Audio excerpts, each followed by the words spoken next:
Today we kick off our High Octane Kills triple feature with John Carpenter's 2001 balls out, rage-infested romp about carnage in the cosmos.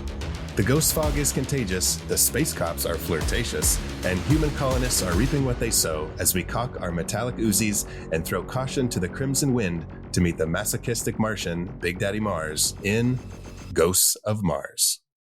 Is his name actually Big Daddy Mars? Yeah, in the credits. Oh my God. I love this movie. Oh my God. I have a lot to say.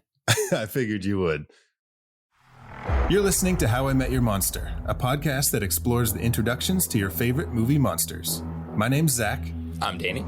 And I'm Casey. And together we dive into the world of horror to find out how filmmakers have introduced us to our favorite monsters time and time again. This is How I Met Your Monster.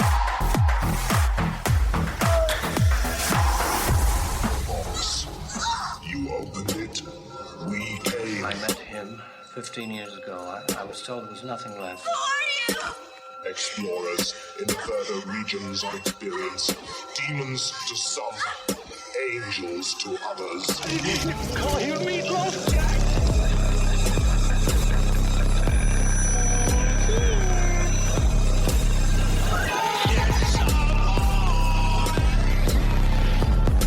Surprise, Sydney.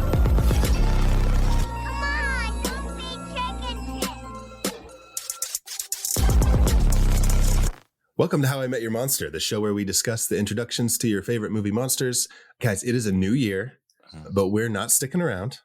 We are jumping right ahead. We're skipping 2025. We're jumping right ahead to 2176. Skipping a few years. Skipping a few years. Jumping to 2176. Jumping to Mars because we can. And yeah, we'll be colonizing Mars in 100 years, right?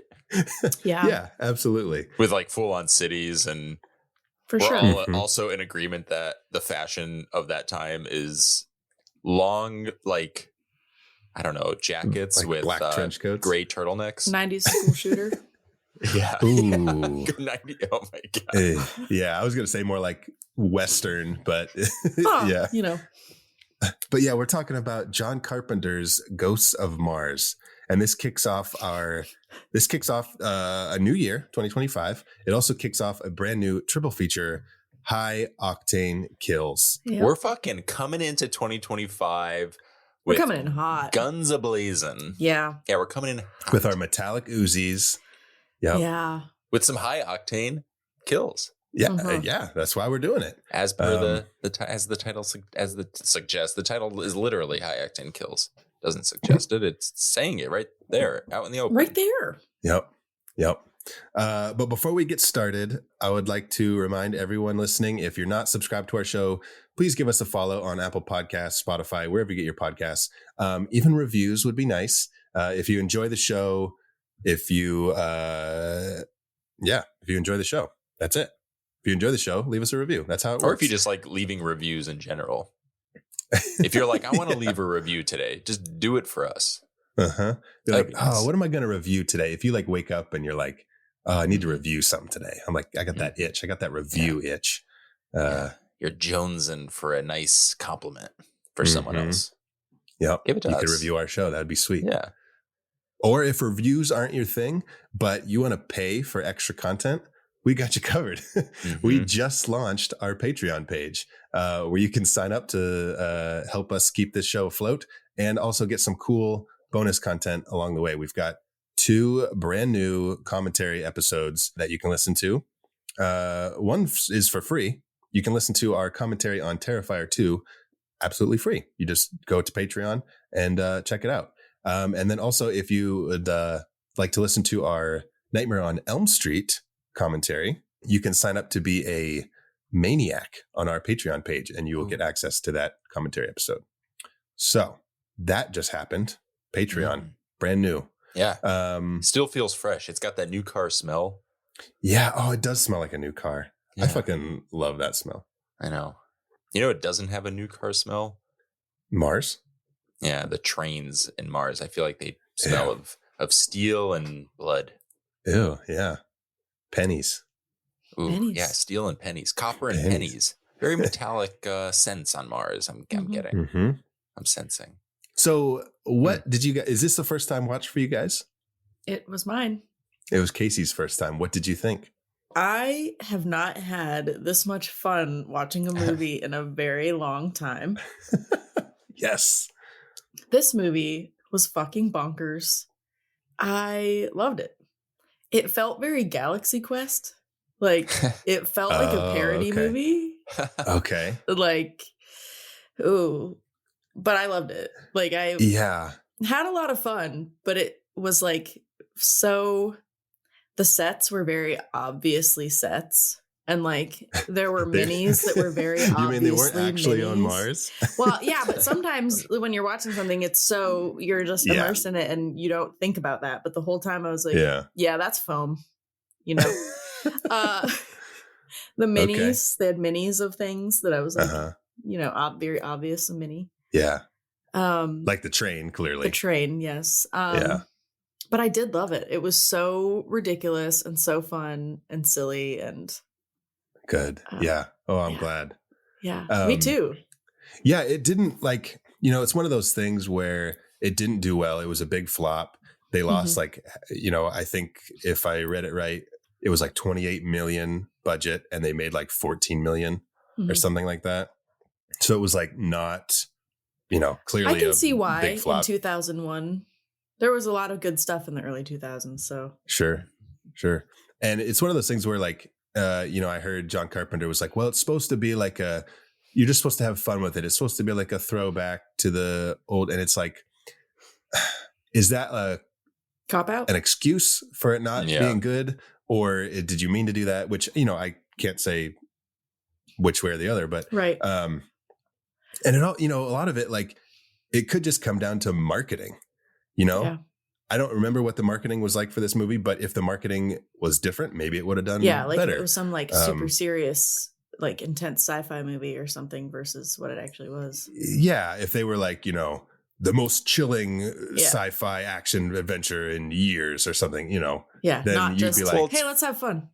Yeah. Well, it's funny though, because I read an interview where John Carpenter was saying he had actually wanted to go deeper into it being more of a comedy. And he said that people didn't quite get that it wasn't funny, or they basically what you're saying is like, it's like a kind of a symptom of maybe not bad marketing, but like the wrong marketing. Sure. But then how do you market the expectations were a lot different. Yeah. Cause like horror comedy wasn't really, as far as I'm remembering, wasn't like huge in 2001. Yeah. At least not like, I don't know. I mean, you could argue like 13 Ghosts has some humor and it kind of has like a nice balance of like carnage. Well, I don't find any kind of I don't find any kind of comedy in this movie. So that's the thing. I was thinking I think that too. It's funny. I thought it was funny. I thought it was funny, but the humor it's not like going for Also, laughs. Scary Movie came out in 2000. That's true, but that is like so. That's just like that's just overtly funny. Yeah. Yeah, and this one had like funny beats, but it wasn't consistent enough where I was like, Zach, like you said, like I didn't get that it was supposed to be like every movie has a sense of humor, or most movies do at least. It doesn't necessarily affect the genre, but there was some funny moments, but I didn't like, you know. And maybe that's a deeper issue there in terms of like maybe he wanted to make this type of movie and like wasn't allowed to or wasn't able to do it when it came down to the you know, actually shooting it. There was something about this movie. Yeah, it's got like you know, we were talking about our last movie, End of Days, had like a vibe to it. Which, you know, I just want to point out, this is our second movie in a row with a character named Jericho. I was wondering why, like subconsciously, I was like, why does this sound familiar? Yeah. But this has like a weird feeling to it that I cannot pinpoint, because it's like slow moving, but also not slow. Like I there's didn't think just it was like at all. There's like a weird kind of thing to it. Well, we'll get into it later. I think maybe it has something to do with, because in terms of, and I'm not here to criticize, and I'm not even criticizing, it's just more of something I noticed, is like the narrative of the story is very unique in that, you know, you have a story being told. The main character is, well, again, we'll get into it, but she's telling the story of the movie, the events of the movie. That is the movie. But then within her story, there are more flashbacks, and then those flashbacks have flashbacks. So the energy is very much like push and pull instead of like this forward motion. It's like we're going back, and then we're going further back, and then we're learning this. So it's not like this propulsive, like high octane, like that's the name of our triple feature, but it's lacking that high octane, like momentum, like just pushing for, like a train. The movie literally starts off in a train. You could have just borrowed from that, but I totally get it. It is hard to explain it. And maybe it's a combination of things, like, you know, Casey had commented on like the look of the movie. Like, I felt like the cinematography was very strange too. Yeah. And like the cuts to scenes were very like original series Star Trek. Like they did like swipes. Slicing, and stuff like that. They not only fade to go, they do like fade ins and fade outs through scenes. They'll do fade outs in a scene, in the same scene. Like you'll just be walking and it'll just fade. Yeah, to they're like it's like one forward. scene where like Mel and Jericho are walking out the door and it just like fades. They do like crossfades like 3 times for them just like walking out of the door. That is so disorienting. It's I loved it. I loved it in this movie because it's just so exactly like weird. If ever there was a movie to have that, it's this one. But it is disorienting, and I think it's hard to sustain that forward energy, that forward movement, because you're constantly like aware that you're watching a movie. Yeah. Like, you know, and anything we say about this movie, like I absolutely love this movie. Like, I saw it when it was 2001, so I was 14, almost 15, and I loved it then. I love it now. And you know, this is our first episode of 2025, so this is probably a good time to remind anyone listening that we like to have fun on this show. We make a lot of jokes. We poke a lot of fun at these things in these movies, but it's just fun. We're just having a good time. We know how hard it is to make movies. We know that it is almost an impossible task. And so it's like teasing your kid brother, you know, it's like, I still love you, dude. But like, what do you got on? What are you wearing? Who dressed you today? Like, what is this? We joke on these movies, but you know, we're not really criticizing them. We just have fun. And I just wanted to remind people about that because sometimes we make some jokes. Mostly me. Mostly Casey. Now back to this pile of shit. I'm kidding. It's all jokes, man. Well, that's what. Yeah, this movie is a good example of like a lot of things were not right with this movie, but I did really love it. Yeah, and sometimes that's what makes a good movie is like the imperfections, like, you know. Yeah, that's. Well, I mean, not you to know, get so that's so is pretentious and corny, but like that's art, you know, like you don't go to art to see something with like calculated precision. You go because you want to see someone's vision. Yeah. Well, you know, this is just a rumor. I don't know if there's any truth behind this, but I've heard that this was originally supposed to be a third Snake Plissken movie. Oh. Which makes sense because it really does make sense. It was supposed to be Escape from Mars. But after Escape from LA flopped, they reworked it to do this. Man. And like I said, I don't know if there's any truth behind that. It could just be a made up thing because there are similarities that someone was like, oh, this would have worked better as a Escape from Mars movie. But anyway, I just wanted to throw that out there because there are many similarities between even the way Desolation Williams dresses, like he looks like Snake Plissken. Oh my God. Yeah. You know, it's so funny because I even commented on it. I was like, John Carpenter has so much fun naming these badass anti-heroes. Desolation Williams, Snake Plissken. Well, son of a bitch. Now I love this movie even more. Yeah. Because it also it reminds me of another movie. It is very much, I was like, what John Carpenter movies does this feel the most reminiscent of? And like obviously Escape from New York came to mind, but also another one, which is The Fog. This movie feels like The Fog in space. Sure. If you really think about it, it's the same. Well, it's not the same concept, but it's the idea of this sort of gaseous entity kind of spreading, and maybe the fog in the original, and spoiler alert, doesn't possess you, but it has some sort of like supernatural influence. And this one kind of does the same thing too. So, well, it's like, okay. Two things I want to say, and they lead into each other. Number one, this was his last Hollywood movie.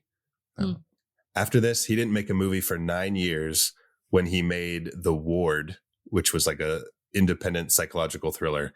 And then that was his last movie that he's ever made. Was it really? So, oh, wow. So he did this, waited 9 years, made one more, and then that was it.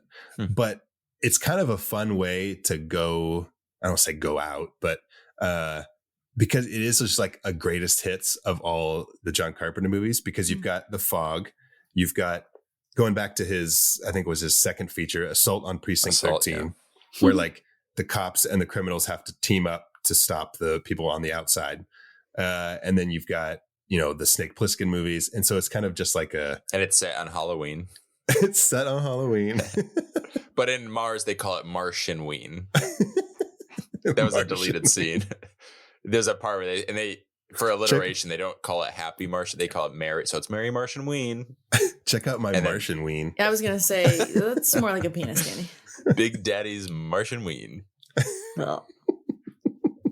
I bet Big Daddy Mars's Martian-ween is very metallic and pierced. What is the Prince Albert penis? Prince Albert. Oh, I need to take a breath after that. I can't even think about that. What, shoving a needle through your wiener?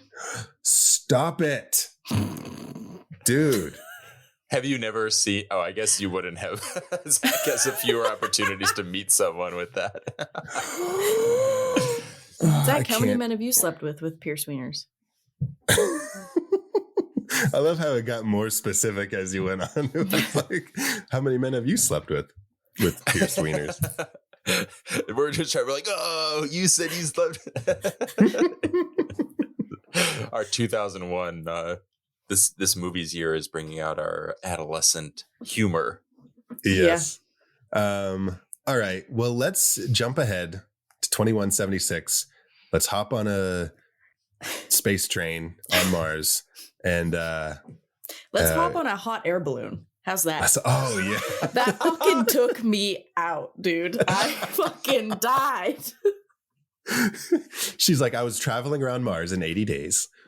I wish she was the main character in this movie. She was fascinating. First of all, I'm sorry. I'm going to try to not jump around, although that's what this movie does. That is the framework of this entire movie, is just jumping around. I wish Whitlock was the main character. I wish the movie opened with her whole like Martian minor explosion scene. And I wish we followed her on her hot air balloon. I could not. Like, coming into this story. No, as if I couldn't take this movie seriously enough. No, it was so silly when she wrecked on that thing. Oh my God. And the whole thing explodes. Yeah. All right. Yeah. So let's travel by modified weather balloon. Yeah. Casey's going to be on the plane, or on the hot air balloon. Zach's going to be on the train. I don't know. Is there any other form of? I'll be in that guy. I'll be driving with the guy who's possessed, who slits his throat. I'm his Uber driver. I'm like, dude, don't. Where'd you get a knife?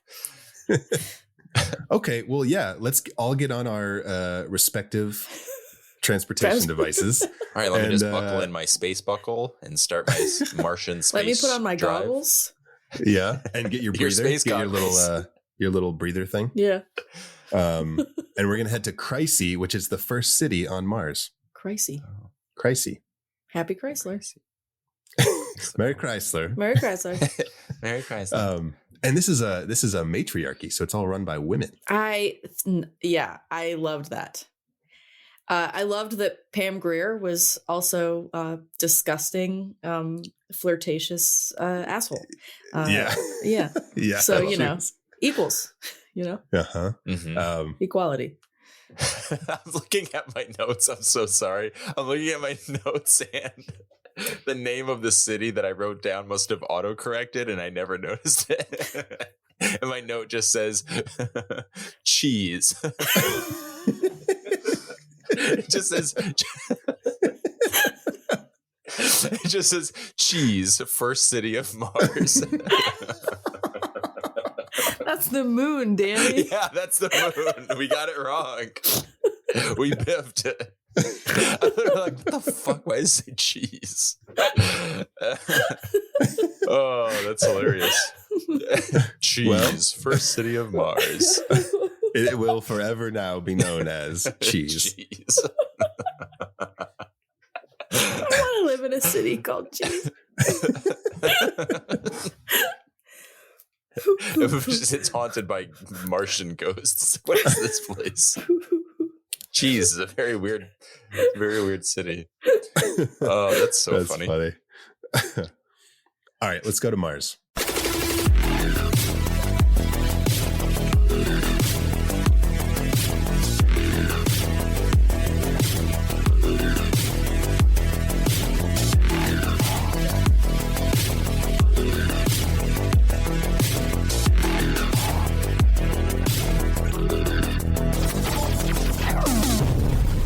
All right, so Ghosts of Mars was my pick for our High Octane Kills triple feature. So I'm going to go ahead and read the synopsis for this movie. And what I've kind of liked doing is reading two synopses. Synopses? Synopsis. Yeah, I think so. Synopses. One from IMDb and one from Amazon, because they're both vastly different. Okay. IMDb says, in 2176, a Martian police unit is sent back to pick up a highly dangerous criminal at a remote mining post.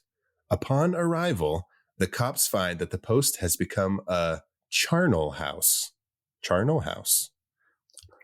I had to look up what charnel house was. Cheese house? A house made of cheese. That's where they churn cheese. A charnel house is a building or vault in which corpses or bones are piled. Oh. Very Okay, IMDb. You can't just throw that out there, IMDb, like we all get it. Yeah, right? Like people just know what that is. That was the original title for this movie, was Ghosts of Charnel House. Charnel House of Mars. Charnel House of Mars. So I actually like House of Mars. I wasn't gonna do it. So I actually like Amazon's synopsis a lot better. It's very simple. It says, a cop and her prisoner must work together to battle evil Martian forces. Yeah. I like that. That's it. A lot better. It's very straightforward. Yeah. That's the movie. So, yeah. But for this movie, our official reveal count is a solid 10. We have 10 official reveals for Ghosts of Mars with a few honorable mentions thrown in there. So let's set up our first reveal. We have a group of space police, the Martian Space Force. What's their name? Oh, Mars Police Force, the MPF. They are sent, which is so dumb because it's like we're not the Earth Police Force, you know. Well, we don't have any other planets, Danny. We cheese. Cheese. The cheese police. we don't have an Earth police force because Earth is the only planet that we live on right now. That's fair. That's fair. But within that, it should be the cheese, the CPF, the cheese police force. The Cricey. Yeah. Yeah. Well, maybe they don't have enough inhabited places to have. That's true. A unit we haven't everyone fucking invaded enough of this planet yet. Yeah, exactly. There are 640,000 colonists on this planet. Jesus. Yeah, that's not a lot in the grand scheme of things. Terraforming is 84% complete. What exactly is terraforming? It's when you basically making it habitable for you. Okay. Yeah. Yeah, 84% complete. This is from the opening of the movie. But so it is told through not confession. What's the word I'm looking for? Interrogation? I guess interrogation from Melanie, the fuck is she? A lieutenant? Yeah, Lieutenant Melanie Ballard, played by Natasha Henstridge. Do you know who was originally cast in this role? Oh, 2001. So she came in a week before filming started. Wow. Because the original person who had signed on and was ready to go got her foot ran over by a car. By a reindeer. By a reindeer. I don't know. Who's gotten their foot run over by a reindeer? Where are you getting reindeer? Because grandma got ran over by a reindeer. Oh, wait, so it was a grandma. Okay. My bad. Who was it? I don't know. I don't know what celebrities got in I their forgot. I still had to tell you guys. We're like, who the fuck? Zach's like just gonna let us list off people until we figure it out. 3 hours later. I was like waiting for us to keep talking about the movie, and I forgot that I started I posed a is question. Courtney Love. What? No shit. That would have been fucking cool. Fantastic. That would have been so fucking cool. Which, you know, because her character was kind of like strung out on drugs. Yep. Right? She would have played like, you know, she's also whatever. like gritty, like, you know. Yeah, and there's also like kind of a rock and roll energy to this movie. Like even with the score is very like hard rock. For sure. Yeah. Having Courtney Love like in that sort of energy. Yeah. Whereas like Natasha, I don't have anything against. I haven't seen enough of Natasha Henstridge movies aside from like The Species comes to mind. But yeah, when it's hard now. Oh God, I want to see the Courtney Love version of this movie. Yeah, that would have been pretty cool. Mm-hmm. Yeah, Natasha Henstridge is, and this is not like against. This is not like I'm not trying to shit on it, but like she's a little more like polished. Mm-hmm. And yeah, like there should be like a grittiness to this. Yeah, grittiness. Yeah, mm-hmm. Yeah. Courtney Love and Ice Cube in John Carpenter's Escape from Mars. Oh, you know who I would have loved in the role too is Pam Grier. They had just like swapped out those roles. Oh, okay. Yeah, I agree with that. So just like cool. Yeah. Like she's literally the quintessential badass. Yeah, she is. Like John Carpenter directing Pam Grier in basically a sci-fi pseudo sequel to Escape from New York. I mean, dude, that would be cool. Well, too late now. I do love the score in this movie and the intro. I was like dancing the whole time. Yeah. I love it. Anyway. Yeah, John Carpenter, he makes good music, and that's kind of what he's been doing, I think, over the last so many years, is just touring and making music. And I love how this felt very different, which makes it feel kind of fresh, because I feel like he's he really leans into that sort of synthesizer kind of sound.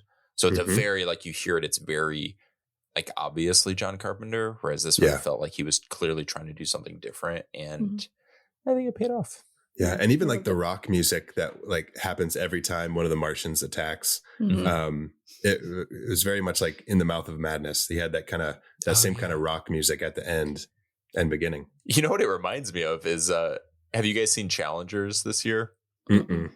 The score every Ghosts time. of Mars reminds Danny of Challengers. Well, no, if you ever watch it, it's movie? Trent Reznor and Atticus Ross. And every time something happens with like characters, when there's like an emotional moment, even if it's really subtle, the music just is so intense. It's like, no. Like, it's just like, well, that's not at all what it sounds like, but that's the vibe.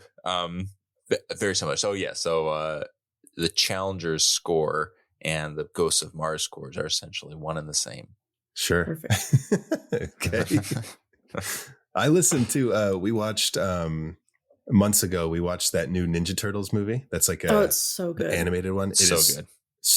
That was in my top 10 favorite movies of last year. So good. I love that movie. Yeah, it was incredible. But the score is Trent Reznor, and it works so well in the movie. But when you listen to it by itself, it's just like noise. What the fuck is this? You know what I mean? Like, listening to it by itself is kind of like jarring. Yeah, that's a good word. But when you place it with the visuals, it works so well. Yeah. Perfect. Anyways, this isn't a Trent Reznor podcast. Yeah. This is a horror movie podcast. We're talking about John Carpenter's Ghosts of Mars. That's right. So we are hearing this backstory from Lieutenant Melanie Ballard, and she's telling us all about what happened on this planet or this city when they go to pick up Desolation Williams. So we get there, and everything is kind of just empty. They don't know where everybody is. Well, they're very also specifically, they use the G word many times to set up this movie. They mention that she is in a ghost train, and she's also goes to a ghost town. Oh, so maybe they're setting something up. Maybe we'll see some ghosts. Ghosts. And we do see one fairly, I don't know if it's early on. I didn't put a time marker on, but an hour and a half our into the movie. our first official reveal is the dispatch officer when they find her in the she's like locked in a fucking room or something. And they don't realize she's a monster yet, but we, the audience, see like the POV of her like kind of possessed, like that red. Everything's got like a red filter on it. They didn't know what else to Yeah, do. they're not spelling anything out for us yet, but it's pretty clear that something is quote unquote infecting her. Yeah, something is afoot. Yeah, strange things are afoot. And we're not talking about the feet, the severed feet hanging from the ceiling.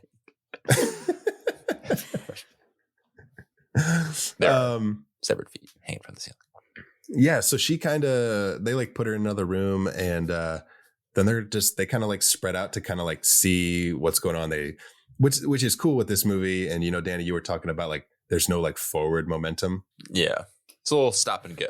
But they keep going back to different things. And then like the characters branch out, and then we see their perspective on what happened. That. And then see somebody else's perspective on what happened. What's happening simultaneously. I didn't dislike it. I just thought, we'll get to, there's one part where there's maybe 3 flashbacks within the flashback. And I was like, oh my God. I literally don't know where we are right now. What if the whole movie was just like split screen? So like you just saw it like in 3 sections. Like, that would be fun. Oh my gosh. That's a new way to do it, huh? Yeah. Yeah. Oh, and then they see that dude in the truck. Yeah. Who again, like they don't know that he's a monster, but we do. And he's still like kind of in control a little bit. Yeah, but he's screaming at them and we can't hear him. So it's like, we know something's wrong. We don't know what's wrong. We can hear him. They can't hear him. Yeah. Oh, that's right. Yeah. So it's just a little, we're getting a little, or the characters are getting little kernels of information that something is not normal. Yeah. But they can't quite put their finger on it. Right. And like you said, they all kind of split up.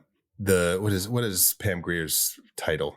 Commander. Oh, Commander. Helena. Yeah, but yeah, Commander Helena. She goes off one. Yeah, we're not talking about the character. Pam Grier is literally a commander. Anytime she walks into a room, she commands. I could see that. She's very, Pam Grier. I like her. But everyone kind of splits off and does their own thing. And then when they get back to Desolation Williams, he has escaped essentially. And he has the 2 rookies hostage, or he's got 1 rookie hostage. And those fucking rookies, man, they are so messy in this movie. It's so frustrating. Yeah. I really love Clea DuVall. I don't know who the other guy was. I didn't recognize him from anything else. I didn't recognize him either. Descanso was his name, but yeah, Desolation steals their shit and goes off on his own, and Melanie goes to follow him into the clinic, and that's our second reveal, but it's our first time seeing these Martian we'll get into explaining like what these things are, but they are people possessed by Martian ghosts. And by the spirit energy force. Yes, by the spirit energy force, aka the Crimson Wind. The Crimson Wind. Sounds like a bloody fart. Sorry. Ew. So possessed by the bloody fart. That's so the bloody fucking farts gross. of Mars. Stop. Blood farts of Mars. Sorry, Zach. I'm sorry. Why are you guys trying to fucking... I didn't choose to be this way. Okay? We didn't write the movie, Zach. Why are you guys trying to hurt me today? I didn't ask to think like this. Yeah, that's horrible. Crimson Wind. Ew, I can't. I just can't. Or... No. Don't say a queef. Don't on your say period. A queef on your period. I knew it. Oh my God. It's the old PQ. That's hilarious. Fuck, that's gross. The whole PQ. We're coming into 2025 with some true like chaotic energy. We're in it now. Oh, we are truly in it. Oh, God, the Martians possessed us. We're so crazy. Oh my God, what a fucking already. This is how you start off a new year. That's right. Okay, yeah, enough about that. That's so gross. Okay, so Melanie and Desolation are in the clinic and they are attacked by the first Martian that we see. We've seen throughout the movie so far, we've seen like these glimpses of like things hanging with like scissors and nails and barbed wire. And it's like all these. Like, I would love to have one of those. I mean, it's pretty cool visually. Yeah, like you can't tell if it's it looks like sculptures. Yeah, like sculptures. Yeah, like very sharp edgy sculptures. Yeah. I thought they were traps at first, but then I realized they're just kind of, it's like aesthetic. It's just it's kind of like Texas Chainsaw when you go in and there's all like the bones and shit hanging around, and purely for decoration. Psychopaths are creative. Little fuckers. But it's so cool because I love that the rock music just comes in as soon as one of the Martians attack, and then they keep going back to that every time there's a Martian attack. The music switches to rock and roll, which is cool. And okay, our next reveal is where Jericho sees the infected miner put poor Pam Grier's head on a stick, Commander Helena. It bleed like our third reveal and our fourth reveal kind of bleed together. Jericho sees the infected miner put her head on a stick, but then he climbs over the ridge there and he's watching all of these infected people like start an army on the other side. That scene where we see Big Daddy Mars and his army of infected Martian miners. Dude, when I was a kid, 14, 15, when this movie came out, that scene scared me so much. Really? And it was just like, not so much that like they were scary themselves, but just like the situation of being like in Jason Statham's position and looking over and seeing all these people that are like, we got a situation here. Being like, oh my God, those people are coming to fucking kill me. Dude, fucking terrified. Oh, yeah. And I still kind of like, just maybe it's like, because it happened back when I was younger, like I still kind of feel that a little bit when I watch this movie, and like Big Daddy Mars, and he just like screams a lot and he raises his arms up in the fucking air. Can we talk about the Martian language? I'm sorry. There wasn't, they put this, they put nothing into this. Nothing. Not a single. Literally, and I'm not trying to.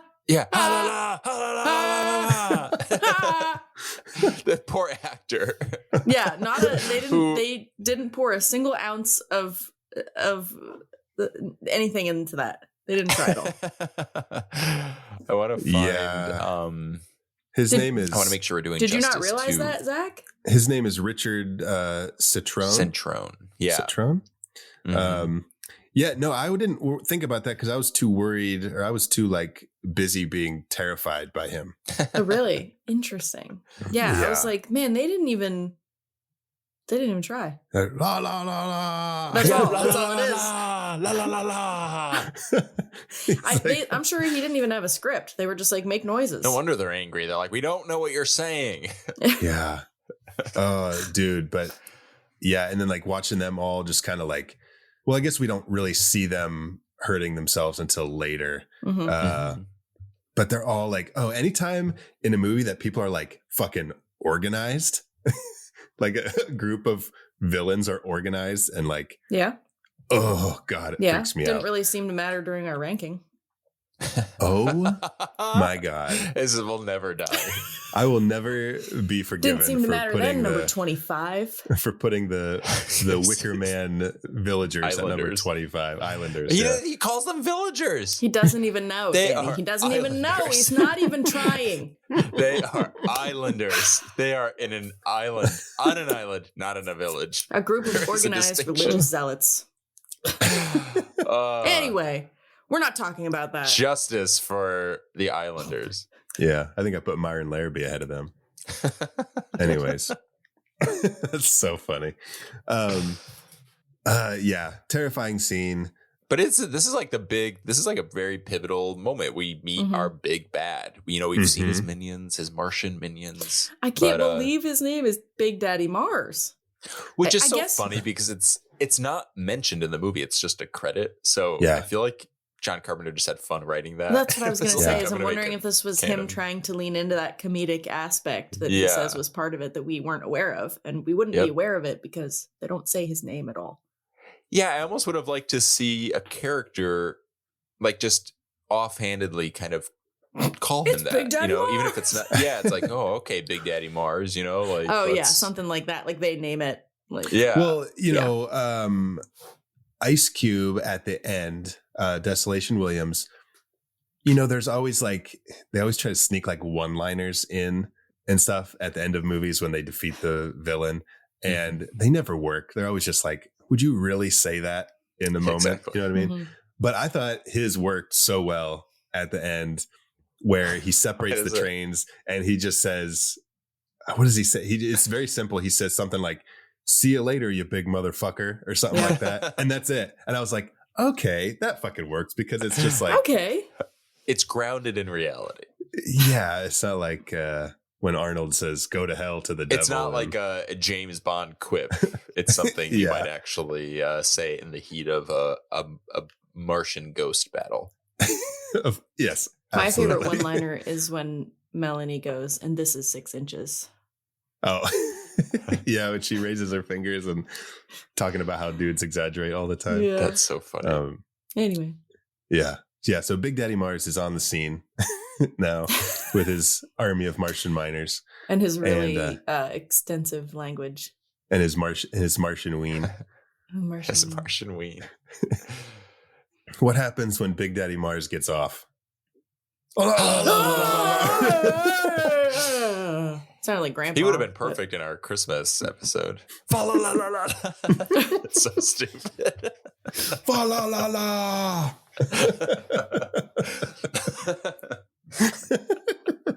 It's nice to know that Santa Claus exists in Mars. Yes. Yeah. Oh, Christmas lore.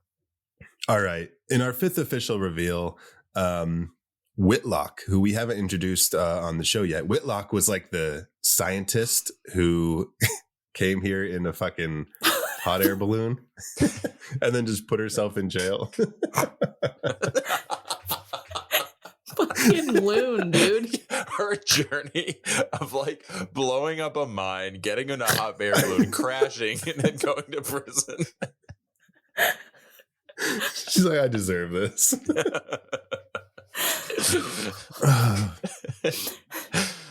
Oh my goodness. It should have been Jane Lynch. It should have. Well, I was getting like Jane Lynch, Jean Smart vibes from her. Uh-huh. Yeah. Which I think is why I just connected with her character, because I just really felt at home with her. Oh, so it's so funny. Yeah, she I don't know if she stands out from the rest of the group, but the hot air balloon. I know I already said it, but it just fucking. I think it's crazy because it's never like there's little details that aren't extrapolated on. They're not explored. Mm-hmm. So it's like, wait, why are you in a hot air balloon?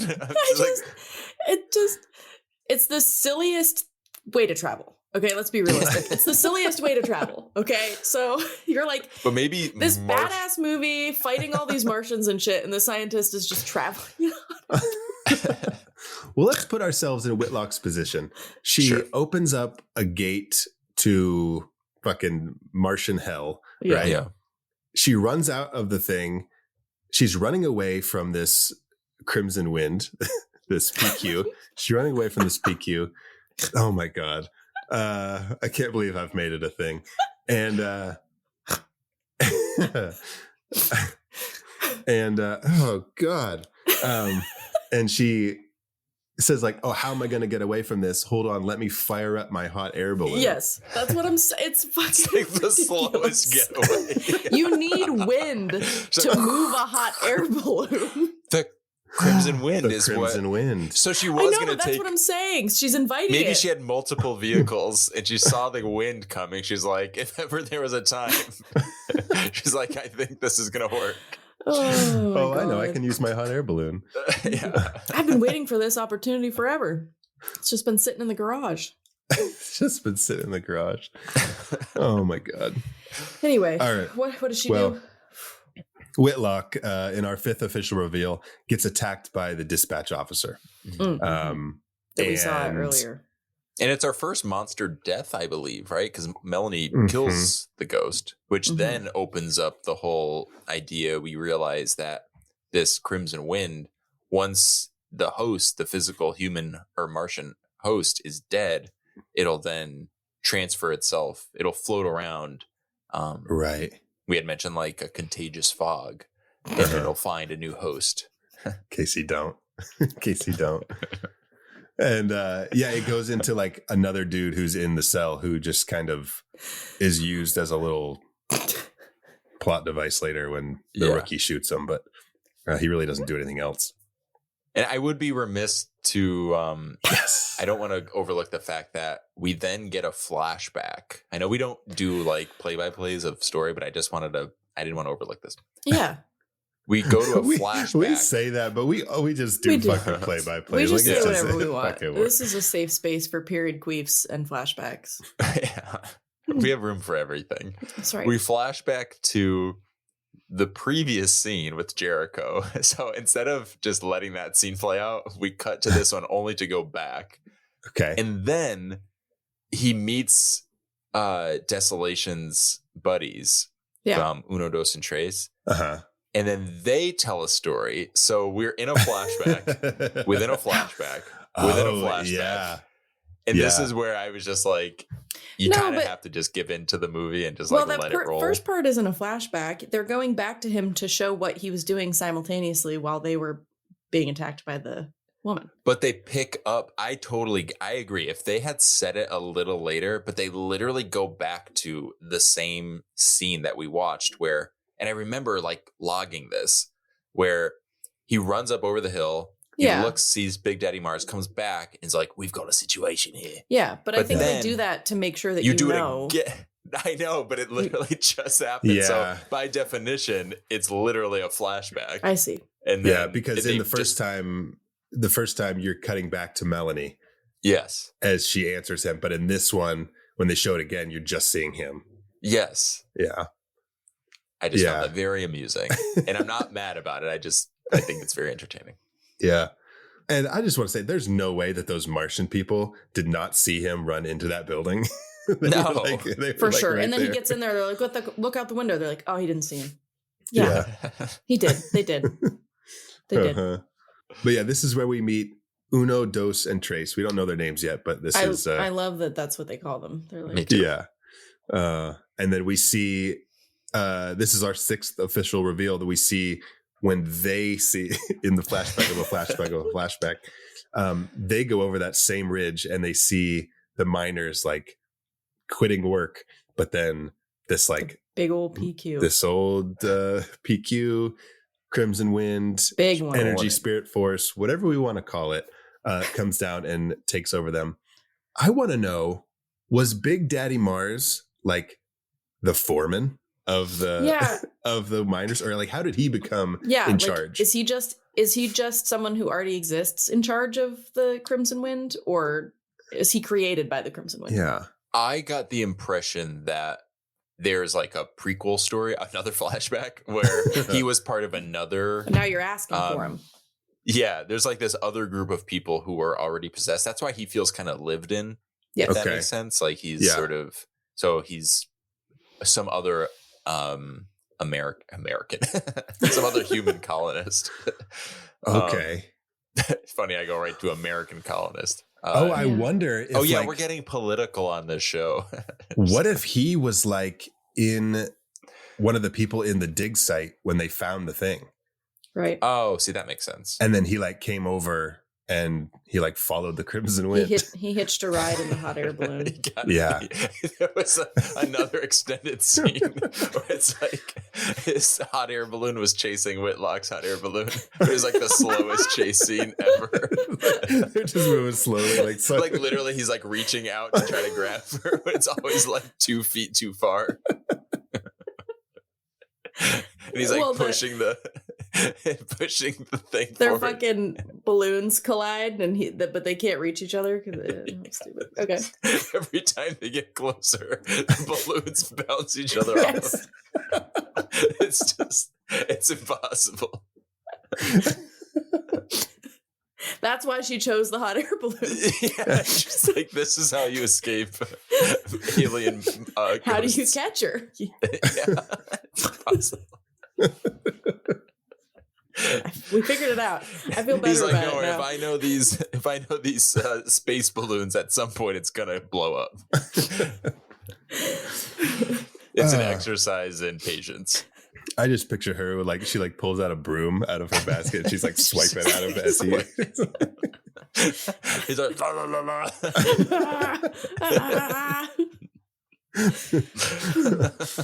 Oh my god. Right. See, this could have been if they had the budget to do these additional scenes. This would be the comedy that John Carpenter wanted it to be. Yep. That's so funny. Okay, so Jericho and his newly found friends that he thinks he doesn't know who they really are. Mm-hmm. He brings them back to the like the main, or I guess the jail where everyone is. And now we have like the whole group is kind of together. Mm-hmm. And to me, this is where I started to lose some of that like weird feeling of this movie. Like, how is it, I was saying earlier, like, is it slow? Is it the pacing? Is it the script? I don't know. But once they all kind of came together as a group, it felt more like I guess now maybe to your point, Danny, we're not flashing back anymore because we're all together. Yeah. And so now the story can move forward. Maybe that is the reason for that. I almost feel like maybe this movie didn't need reveals. I mean, the movie is called Ghosts of Mars. Open up on the ghosts. That's the opening kill, quote unquote. Because there's really no like establishing cold open in this movie, right? It's her telling the story, but instead of her telling the story, why not just show everything in real time? Yeah, I wondered that too. I don't know. Yeah. I mean, you lose the narrative beats of what this movie is, but do you need it to be that? Does the story need to be that? It doesn't really have a payoff for the most part. Her like interrogation scene. Right.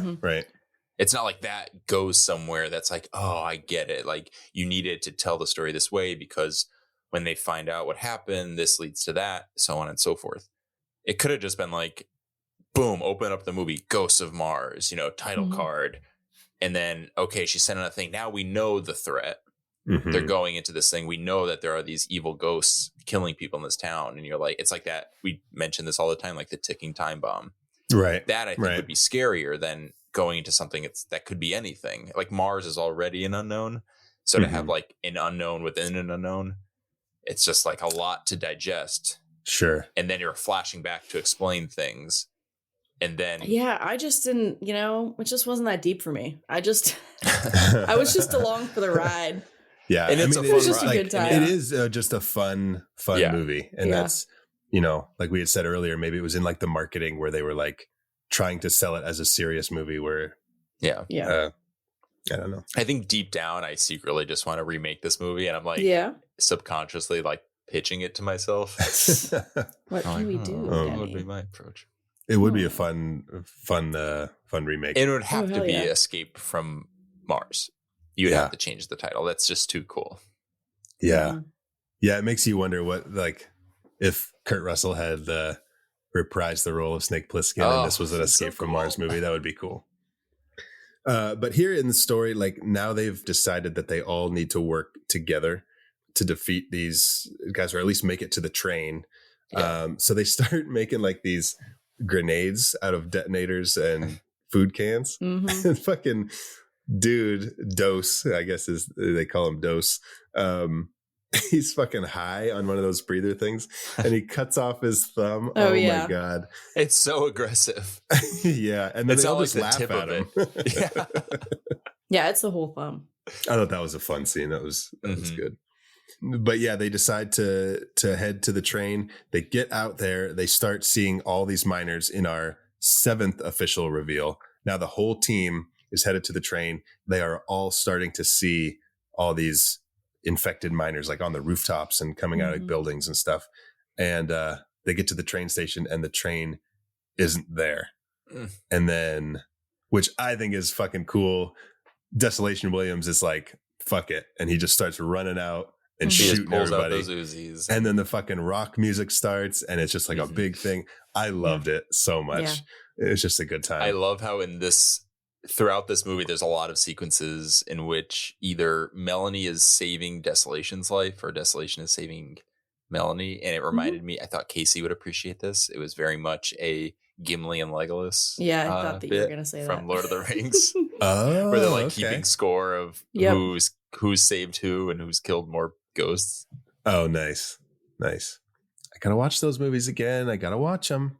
And during this big fight here, towards the end of it, we get Desolation's brother Uno getting possessed by one of the Martian by the PQ, and we never come back to that. Like I wanted there to be like we never see what happens to him, and there could have been a confrontation between him and his brother where he has to like kill his brother or something. Which again, maybe that's too serious for this movie. Yeah, maybe that's too heavy. Yeah, for this movie. But if you're gonna set it up, you gotta pay it off. Yeah. It was too good. It was even if it wasn't him killing him, it could have been him letting him live. And then it could have added a whole other level of drama. Intention. Sure. But I don't think that his character would care.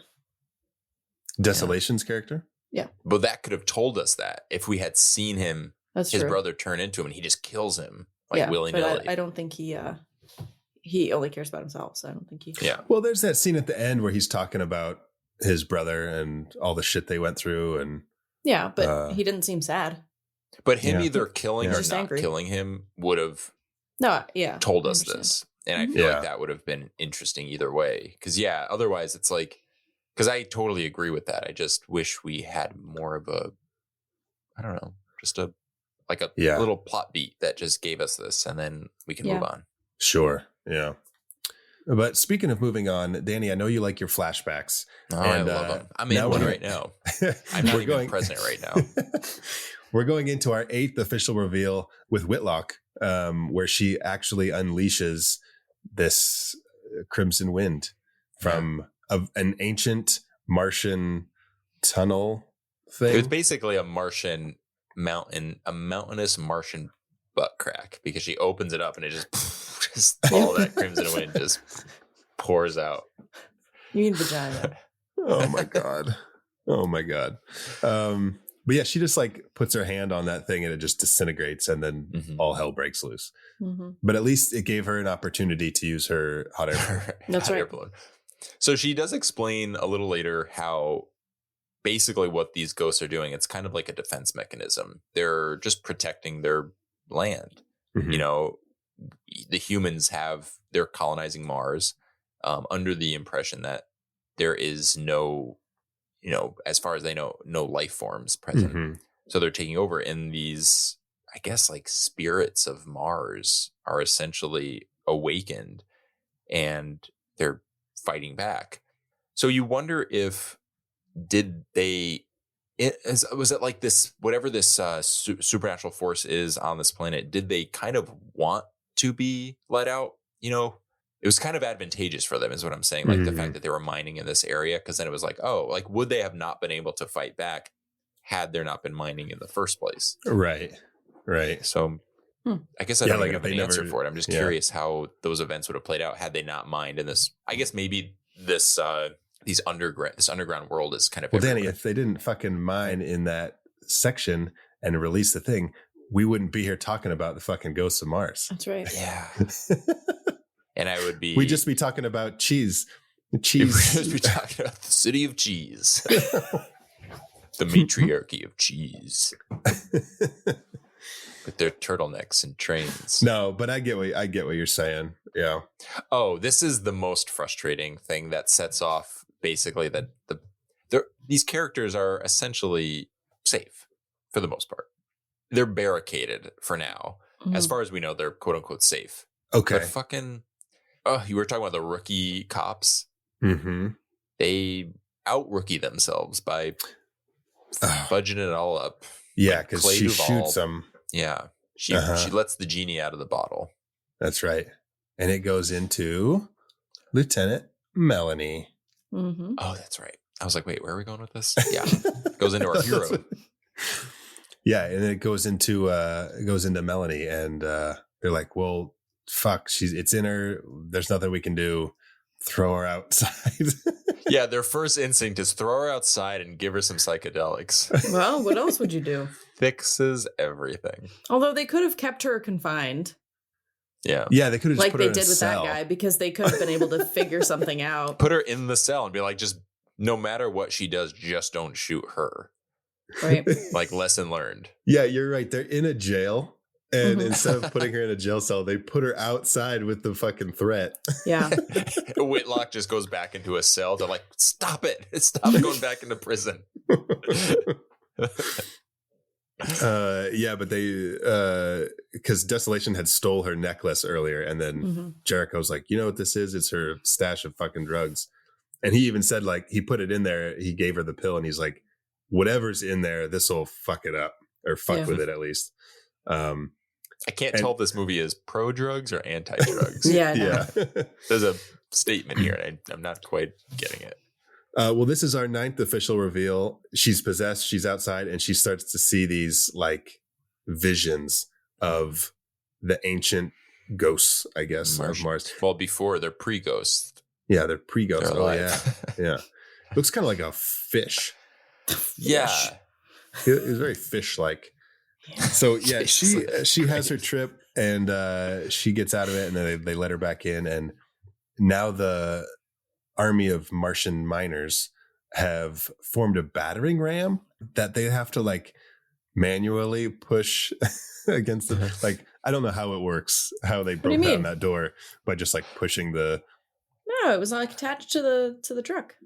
Yeah, but were they driving the truck? I thought they were just like pushing it. No, they were driving it. There's somebody. Oh, okay. All right. But they break down the door, and they start to. They have to like work their way to the back of the to the jail as their way out. And here is our 10th and final official reveal. Shit. Wow. In a pretty cool moment that I wish lasted a little bit longer. Yes, agreed. Mel and Desolation meet Big Daddy Mars when he drops through the fucking ceiling. You might even say he falls through the ceiling. Yeah, he falls through. He was like trying to be sneaky on the top, and it breaks through, but he lands on his feet. He's like, oh. And then he owns it. He's like, oh, I did that on purpose. Yeah. But there's like a back and forth, and very short though. I wish it was a longer confrontation. Yeah. Yeah, because they immediately set him on fire and run away. It's like, oh, okay. Yeah. There's a lot of things like when Clea DuVall gets her head chopped off. It was so like, if you blinked in that moment, you would have no idea. Mm-hmm. Well, yeah. So, okay. So they get on the train, they take off. There's a big group of them now still that are alive, and they're leaving, and then fucking Mel's like, we have to go back. And it's like, why? And she wants to blow up the fucking things to stop the thing. We will come to find out that the only 2 people who wanted to go back are the ones that survive. Yeah. Everybody else who said like, this is a bad idea, we shouldn't go back, they all get killed. And I was like, fuck you, Mel. Guys, I'm going to say this right here. I don't like Melanie. Oh, I don't either. She's aggressive. All right, we'll get into this later, but she is like aggressively straight earlier in the movie when they even suggest some like homoeroticism. And she like shuts that shit down without any room for discussion. Yeah. She says, I'm as straight as they come. And I was like, and it's like, okay. It's like, is she a little fucking homophobe? Yeah, like I didn't like that. I didn't love her decisions. Well, no, she was being hit on by Pam Grier, who was being disgusting. But it's Pam Grier. I know, but you know. I'm a gay man. If Pam Grier came over to me and started flirting with me, I'd be like, you just yes. You just say yes. I'm kidding. That is never appropriate. Just in the context of this movie, I did not appreciate Melanie. Her whole MO and her decisions are just always very like aggressive. And I'm not saying she's stupid. Like, she has her issues. She is trying to do the right thing for the most part, but she's a junkie. Poor decisions. Yeah. It's just her poor decisions outweigh her good ones. Yeah. In my opinion. Yeah, I agree. But yeah. But yeah, so they go back. Everyone gets fucking killed. They get back on the train to leave and to try to get away from the blast. But Big Daddy Mars and like some random fucking Martian that is like part of the climax. I didn't really. That was Little Daddy Mars. Yeah, Little Daddy. It kind of would have been cool, like Baby if Boy Mars? Big Daddy Mars was so fucking strong that they had to fight him together. Mm-hmm. But yeah, there wasn't the big fight that you were kind of expecting. Yeah, for such a buildup. But I was thinking, like, even like in filming, if I had to be like there, like filming these scenes with Big Daddy Mars, like a fight scene, I would be fucking terrified. Yeah. Just like in filming it, I was like, oh my God. Yeah. Yeah. For whatever we've said about this movie for being over the top or crazy or silly, as a monster, Big Daddy Mars kind of checks all the boxes. Like he's an intimidating presence. He's got a mission. He doesn't, his follow through is pretty successful when it comes to killing people. And the way he does it is pretty disgusting and creative. So say what you will about the movie, but keep it down in front of Big Daddy Mars because you don't stand a chance. That's right. Yeah, but he gets blown up. He didn't stand a chance, actually, against Desolation Williams. Yeah. Oh, why didn't I wish he blew up why didn't the final battle take place on a hot air balloon? Oh, yeah. We've set the precedent that they explode. You might as well have. Yeah. But I guess the blast the nuclear blast that they made didn't work too well. Because she gets back to Cricey, back to Cheese. Desolation Williams has handcuffed her to the train and he takes off. He's like, I'm out of here. You're not taking me back. They're not going to get me, whatever. But then I guess like the Martians make it to Cheese and he comes back with some very fancy guns and knows where she is in this room. I thought I missed something. I was like, wait, how did we get here? Why is he there? Why are the Martians there? How does he know where she is? Yeah. Oh, yeah.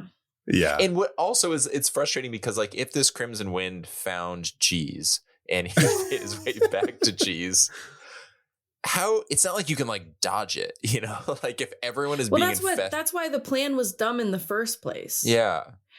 Just let them do what they're doing at the moment. Go back to Cheese, make a real plan instead of let's just go blow all these people up. This entity is going to come out of them and go somewhere else. They've already totally. She is so stupid. If you leave them where they're at, you have time to figure out something else. Mm-hmm. Yeah. The whole movie also is built on this idea of imprisonment. The ending shouldn't have been killing them and letting the Crimson Wind escape. It should have been about imprisoning them. Like we've now imprisoned the ghosts. You know, we went to retrieve a prisoner. We made new prisoners, and these prisoners are the real monster, the real enemy. Yeah. And then you can go back.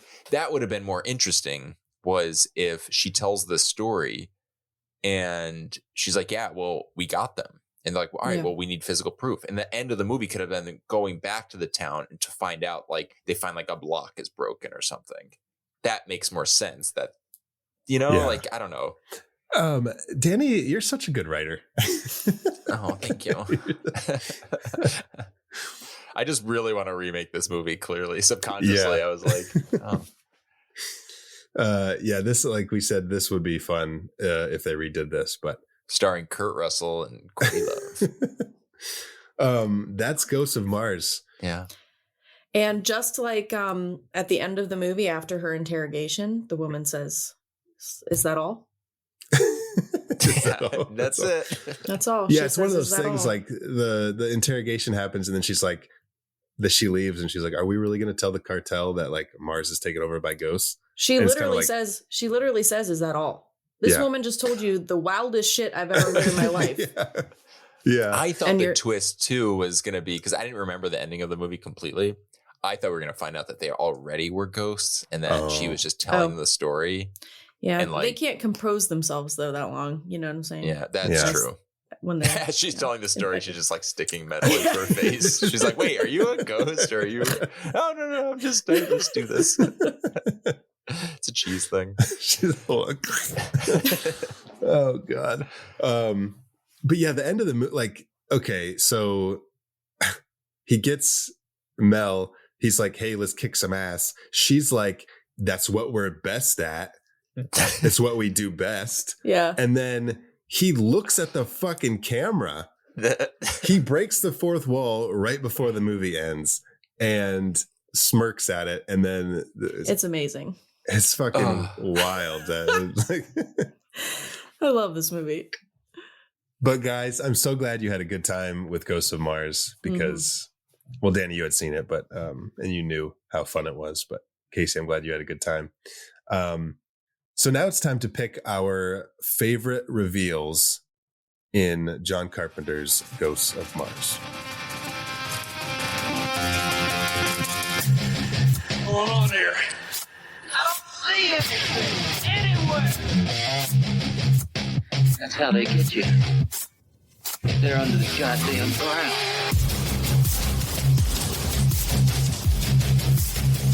Okay, speed round recap, as always, of official reveals only.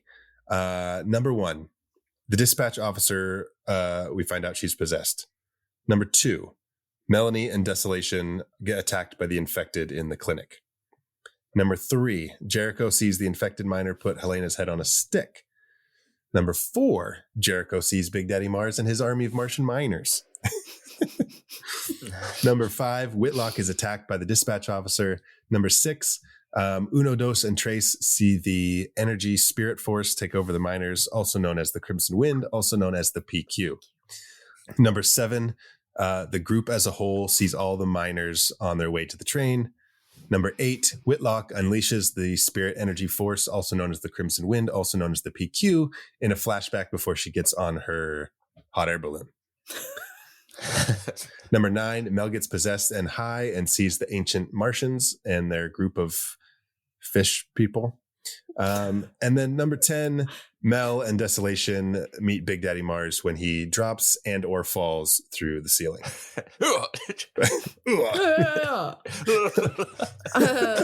My favorite, I'm going to start. Okay. My favorite is when Uno, Dos, and Trace see the PQ roll over the horizon. Okay. I really just like how fucking it like took over some of the people and the other ones it didn't, and then they were all just fucking each other up. Yeah, because that's where you see like them like hurting themselves and like sticking shit through their face and killing the ones that it didn't take over and all that stuff. Yeah. You just brought up a great point. Is that why Desolation wasn't infected? Because maybe some people are just impervious to ghost winds? Well, why would he? When would he be infected? At the end, when he shows up, like he basically traverses through cheese to get to her. I see. Yeah, it kind of puts into place that there is a finite amount of Crimson Wind. Yeah, for sure. Otherwise, it would just take everybody over. But once it inhabits a certain amount of people, you have to kill them in order to. That makes more sense. Yeah. Okay. That explains, because then they all would have just been possessed at during on Mars when they. Then it would be like in the movie The Happening, where you're just sort of, if you're there in nature, it's like in the air. Yeah, possessed. Yeah. It's not like a mountain. Yeah, that was a great way to put it. Sure.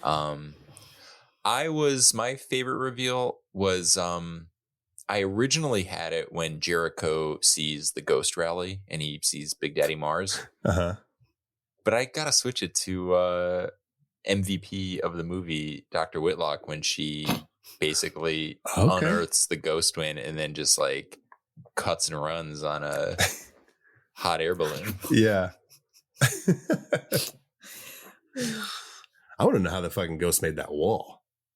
Well, I think the setup, the foundation of the foundation is there's so much that you can explore there. There's a lot to be desired narratively. Like, why is it buried? Why is it there? Are the ghosts haunting this space and then they're let out? Were they trapped there deliberately because they were quote unquote evil? Yeah, why would they lock themselves up? Yeah. Even if it is like this ancient fortress, it's kind of implied that their spirits are trapped. Like, why wouldn't they just be trapped haunting the planet? No, it's where someone was able to keep them. Yeah, but who? Yeah.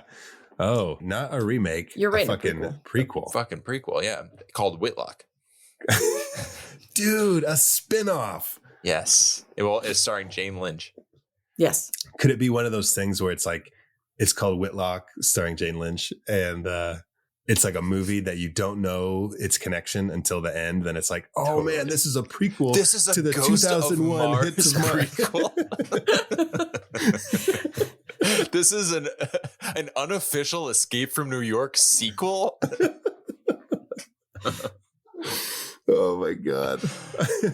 I don't hate this. People will be like, oh man, I can't wait to see the sequel. And they're like, oh, it was done in 2001. Yeah, it's already done. They're like, it exists. Oh. Your lucky day. You don't have to wait. Oh God. Yeah, that would be cool. That'd be cool. All right. Well, I've already talked about this before. My favorite reveal is when Jericho looks over the ridge and sees Big Daddy Mars and his army of Martian miners. Yeah. Because that was just so scary to me as a young, scared boy. I'm just a young, You're such a scared boy. I'm just a young, scared boy, scared of his own reflection. Zach's buying a ticket for the movie. He's like, one for Ghost of Mars, please. They're like, are you sure? Yes. You're just sitting there with your popcorn. It's just like popcorn's flying because you can't hold it steady. They're like, wow, what a scared boy.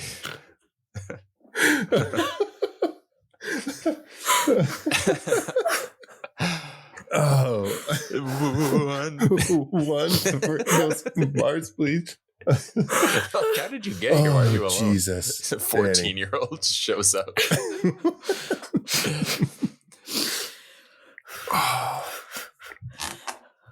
That's fucking funny. Okay. All right. Wow. So- Okay. Those are good reviews. We've had fun today. Yeah, we did have fun today. And now it's time for a segment that we like to call The Real Monster. Run, run, run as fast as you can. You can't catch me. I'm the gingerbread man. You're a monster. I'm not the monster here. You are. You and the rest of that fairy tale trash poisoning my perfect world. Now tell me, where are the others? Eat me.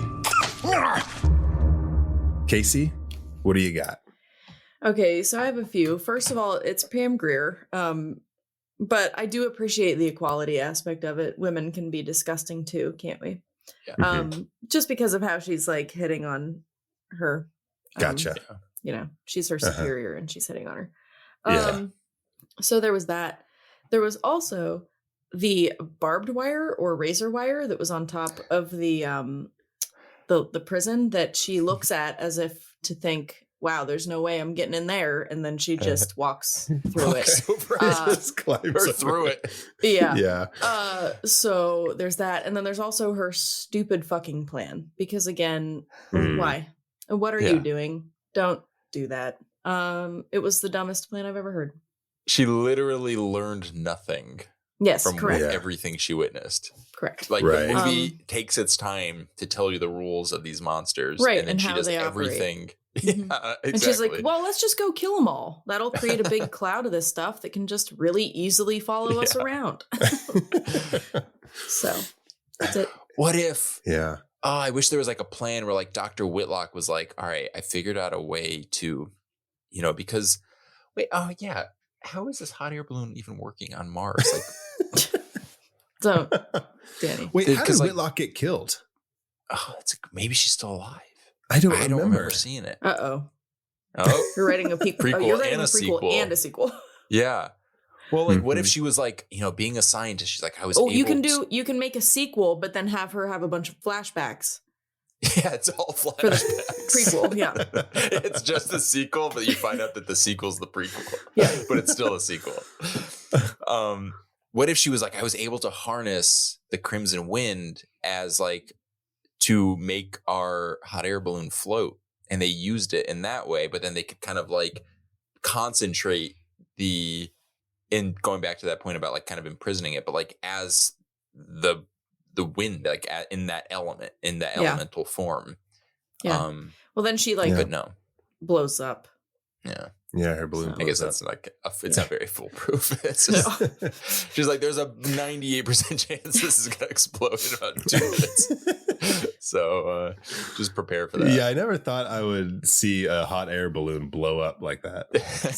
On Mars. It's like fucking air. So stupid. Okay, my real monster is also Melanie. Just for like her complete lack of, and like, I don't know the word. I tried really hard to find the word for this, but I don't know if it's a lack of empathy or a lack of sympathy or a lack of compassion. Those are the only words I could come up with. She, like, when Desolation like handcuffs her to the thing and he's like, I'm out of here.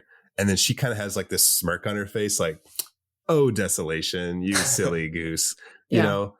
And then like, even at the end when he's like, hey, let's kick some ass. And she's like, it's what we do best. And she's just like, they're like buddy now, just forgetting that her whole team was slaughtered, right? Because of her. Because she's of her. She's a sociopath. Everybody's dead. And she's just like, oh, Desolation. Like, she's got a crush. Yeah. When a girl she's the has a Patrick crush, Bateman of Martian police movies. when a girl has a crush, there's nothing you can do about it. Yeah, that's true. Nothing else. She's boy crazy. So yeah, she was my real monster just because her lack of whatever that is. Yeah. Yeah. Danny, what do you got? Yeah, I have Melanie too, for all the reasons you guys mentioned. Looking back, I think maybe this wasn't the best. This is a little tasteless for me. I didn't mean it like that, but you made a good point that Pam Grier was being inappropriate. Mm-hmm. I was kind of lost in the Pam Grieriness of it forgot that like she is the superior. Yeah, it's inappropriate. But I just thought like Melanie, and this is very 2001, but like it's like cool to be straight and it's weird to be gay, and she kind of reinforces that. It's like, I don't know. Yeah, it was weird. It's fine. It's very of the times. I'm not mad. I'm not like I'm mad about it. It's just like, all right, I don't like you. Yeah, but it's not like they didn't give it. I don't think that feeling is actually there. Pam Grier's character was queer, so yeah, it's not like it's not the movie. It's just her. Right. Yeah, yeah. That's all right. Thank you. Yeah, that validates. Okay. Yes. Thank you. Mm-hmm. And like Jason Statham's character, Jericho, who just hits on her the whole movie. Yeah. And he's always like, hey, like, there's not many breeders of us. There's not many breeders left. Weird. Like, don't say breeder. We got to do this. And then she eventually gives in. I know. She's Isn't like, that funny? All right, fine. Oh, let's do it. That was weird. I thought I like blink and missed something, but like they just kind of talk and she starts making out with him, right? Mm-hmm. She likes attention. Yeah. And then something happens and they stop. But she just was like, okay, fine. Yeah. Lieutenant. What else, Danny? Melanie, what the fuck? And also just, this is more real, just the human colonists. Yeah. It's that human hubris of taking what isn't yours and reaping what you sow. We love it. Yeah. Yep. I know John Carpenter is a very politically minded person, and a lot of his stories are kind of influenced by his personal beliefs and about the world. And that's obviously very much on display here. Mm-hmm. Yeah. Okay, well, our last and final segment, which I think I might know some of your answers already. Would you survive Big Daddy Mars and his army of Martian miners? And here we go. I would say no. I'm not fast. I'm not good with guns. And I would miss and be grieving over Pam Grier too much to even bother fighting back. I'd be like cradling her head, like, they're just like coming. My answer is me. Exactly the same as Danny's. Exactly the same. You wrote the exact same thing. Yeah. No, it's not, Casey. You think that I would think that I would survive? Mm-hmm. Why do you think I think that I would survive? I don't know. I think you think Big Daddy Mars. I think you underestimate Big Daddy Mars a little bit. No, I don't think I would survive. It's not just Big Daddy Mars. It's everything. Yeah. Not even because not only is it him and the Crimson Wave. It's Crimson Wave. Crimson Wind. Crimson Wind itself, but you also have to worry about the people who are with you. Clea DuVall shot that one and released it. Yeah. You know, like there's so many factors that go into this. I don't think I would survive. Okay. Yeah, I'm also lactose intolerant, and I can't survive in a city called cheese.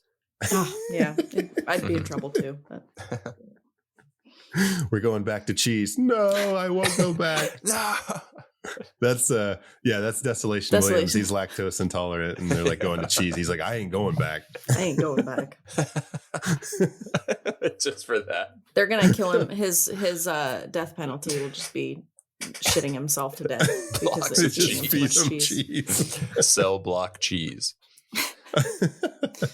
You can escape if you eat your way through the cell block, but the problem is you probably won't survive because you'll shit yourself to death. They only imprison people with lactose intolerance. Yeah. Oh God. Yeah, I wouldn't survive. Absolutely not. I'm terrified of them, and I just would be like, you are. I would just be like, nope. Curl up in a ball. I don't think I can outrun him. La, la, la, la, la, la, la. Oh God, just him screaming like that, singing the fa la la. Gets me. Okay, well, that's Ghosts of Mars. That is our first feature in our new High Octane Kills triple feature. A lot of fun. Coming into 2025 strong and hard. Yeah. That's right. Seriously. That's right. This was a good movie. I don't know how many people are still listening after our PQ talk, but Shut up, we hooked them. That's when I start listening. We hooked them. But yeah, if you guys are fans of Ghosts of Mars and you want to talk more about it, find us on social media. How I Met Your Monster on all the major social media platforms, minus X because Elon sucks. And where can our listeners find you guys on social media? I am on Instagram at WolfMotherCasey. Okay, awesome. Danny? I'm on Instagram and Blue Sky at my name, Danny Salem. That's DANNYSALEMME. 2 M's like the candy. Melt in your butt, not in your hands. Wonderful. Wonderful. And you can find me on social media at Zach Winsick if you are so inclined. Casey, do tell us what our next feature is going to be. Okay. Next up on the roster is Abe Lincoln, Vampire Hunter. And neither of you have seen it, correct? Correct. No. Correct. I am hoping that you guys have as much fun with this movie as I did with Ghosts of Mars. Okay. Because it is in the same vein, just very ridiculous. Okay. I've been wanting to see this movie for a while, and I'm excited that this will be my first time. Instead of going to the future, we're going to the past. Oh. And then Danny. And then going to the past, which is supposed to be the present, about the future going back to the past. Look at that. Goodness. So versatile. A lot of flashbacks. This show triple features flashbacks. Yeah. Well, cool. Yeah, I'm excited to watch Abraham Lincoln Vampire Hunter. Just like you said, I just want to have fun with it. So I will go into that mindset. I could use a nice little history lesson, a little break from fiction. Yeah. It is like a revisionist history movie. That's kind of funny. I never thought about that the way. Very cool. So yeah, check out Abraham Lincoln Vampire Hunter in a couple weeks. Don't forget to check out our newly launched Patreon. And until next time, thank you all for listening. Now go meet some monsters.